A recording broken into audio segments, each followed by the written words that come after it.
Hello friend, मेरा नाम महर्षि शर्मा है। आज मैं आपके सामने एक और नई वीडियो लेके आया हूँ।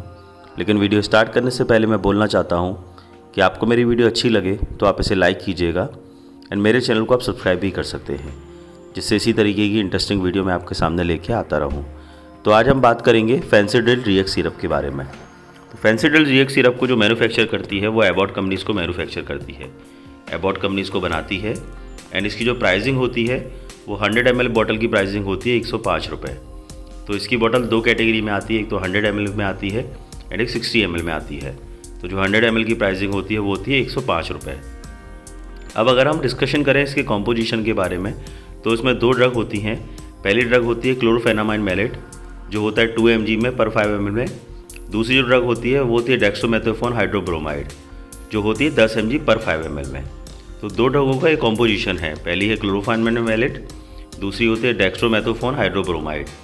तो ये दोनों ड्रग काम कैसे करती हैं अगर उसके बारे में हम डिस्कशन करें तो जो उसमें पहली ड्रग होती है क्लोरोफेनामाइन मैलेट, ये एक एंटी एलर्जिक मेडिसिन है जो हमारे बॉडी के केमिकल मैसेंजर में हिस्टामाइन के इफेक्ट को रोकता है, जिससे एलर्जी से जुड़ी हुई खांसी को कम करने में मदद करता है। यानी जो एलर्जी के कारण जो हमें खांसी हो रही होती है उसको कम करने में ये हेल्प करता है।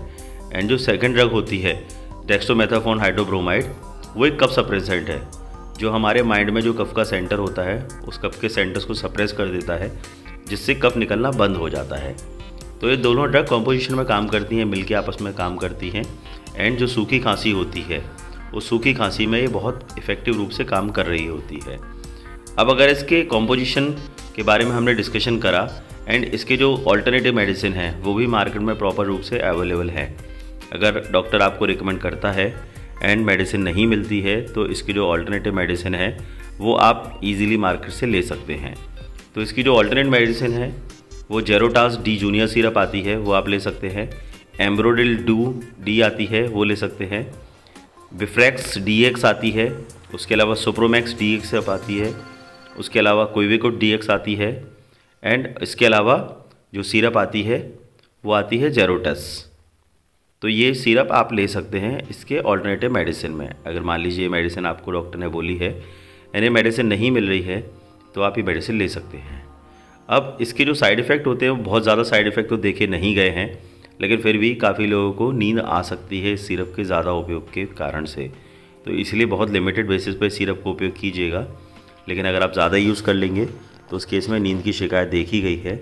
उस केस में भी आपको घबराने की ज़रूरत नहीं है। अगर आपको नींद जैसा लगता है तो आप उस केस में अपने नियर बाय डॉक्टर से कंसल्ट कर सकते हैं, या फिर कुछ टाइम तक का आप वेट कर सकते हैं। तो कुछ टाइम तक का अगर वेट करेंगे तो उस केस में ये जो इफ़ेक्ट है वो चला जाएगा।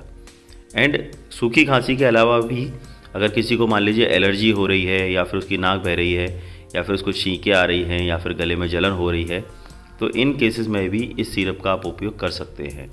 यानी आप इस केसेस में भी इस सिरप को दे सकते हैं। एंड इसकी क्वांटिटी कितनी लेना है, कितनी सिरप आपको देना है, उसके लिए आप डॉक्टर से ज़रूर डिस्कशन एक बार करिए। बिकॉज विदाउट डॉक्टर के डिस्कशन के आप कोई भी मेडिसिन नहीं लीजिए। आप एक बार डॉक्टर से डिस्कशन कीजिए तो वो आपके सिम्टम के अकॉर्डिंगली आपको बताएगा कि आपको इसकी कितनी डोज लेना है। एंड अगर इफ़ इन केस आपकी कोई प्रीवियस मेडिकल हिस्ट्री है, या फिर आप प्रेग्नेंट हैं, या फिर आप ब्रेस्ट फीडिंग करा रहे हैं, या फिर आपको हार्ट का कोई इशू है, या फिर BP की कोई प्रॉब्लम है, तो उस केस में ये मेडिसिन लेने से बचें। इस मेडिसिन को आप डॉक्टर से एक बार ज़रूर डिस्कशन कर लें, उस केस के बाद ही आप इस मेडिसिन को लें। क्योंकि काफ़ी लोगों की जो मेडिकल हिस्ट्री होती है वो अलाउ नहीं करती है उनको कोई भी मेडिसिन लेने के लिए। तो आप डॉक्टर से एक बार डिस्कशन कर सकते हैं, तो डॉक्टर आपको बता देगा कि आपको ये मेडिसिन कितनी लेना है। लेकिन आपको जो मेडिसिन लेना है, जो डॉक्टर आपको टाइम बताए, यानी एक नियमित टाइम पर ही आपको इस मेडिसिन को लेना है। ऐसा नहीं है कि अगर आपने मेडिसिन मॉर्निंग में ली है तो मॉर्निंग के बाद जस्ट 2 घंटे बाद या 1 घंटे बाद आप अगेन मेडिसिन ले लेंगे, ऐसा नहीं करना है। आप डॉक्टर से डिस्कशन कीजिए, डॉक्टर आपको बताएगा कि ये मेडिसिन आपको कब लेना है।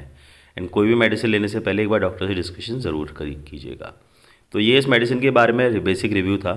अगर आपको मेरी वीडियो अच्छी लगे तो आप इसे लाइक, शेयर एंड सब्सक्राइब कीजिएगा। एंड मुझे कमेंट सेक्शन में आप ये भी बता सकते हैं कि किस मेडिसिन का रिव्यू आप चाहते हैं, तो वो भी